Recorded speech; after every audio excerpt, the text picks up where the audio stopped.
ভেনেজুয়েলার president Nicolas Maduro এবং first lady cilia ফ্লোরেসকে সামরিক ঘাঁটির শয়নকক্ষ থেকে অপহরণ করেছে মার্কিন সেনাবাহিনীর ডেটা ফোর্স।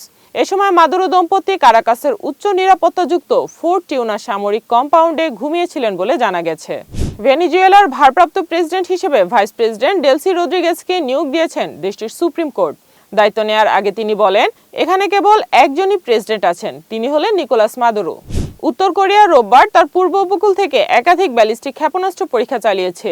দক্ষিণ কোরিয়ার সামরিক বাহিনী এ তথ্য নিশ্চিত করেছেন। দক্ষিণ কোরিয়ার নেতার চীনের শীর্ষ সম্মেলনে যাওয়ার কয়েক ঘন্টা আগে এটি চলতি বছরের প্রথম উৎক্ষেপণ।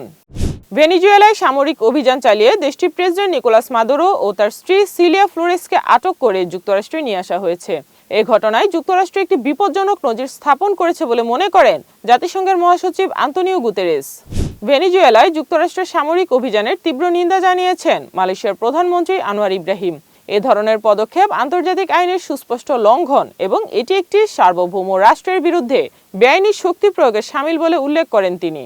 মাদুরোকে আটক করার পর ভেনেজুয়েলার বিপুল পরিমাণ অপরিশোধিত তেল সম্পদ কাজে লাগাতে মার্কিন তেল কোম্পানিগুলোকে সেখানে পাঠানোর ঘোষণা দিয়েছেন প্রেসিডেন্ট ডোনাল্ড ট্রাম্প। 2019 সালে ওয়াশিংটন ভেনেজুয়েলার তেলের উপর নিষেধাজ্ঞা আরোপ করে।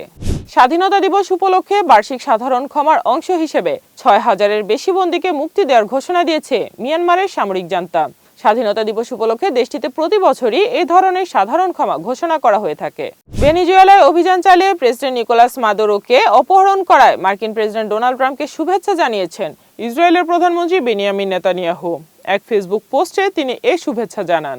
হামলা চালিয়ে প্রেসিডেন্ট নিকোলাস মাদুরোকে আটকের ঘটনায় নিন্দা জানিয়েছেন নিউ ইয়র্কের মেয়র জোহরান মামদানি। তিনি এই হামলাকে আন্তর্জাতিক আইনের লঙ্ঘন বলে উল্লেখ করেছেন।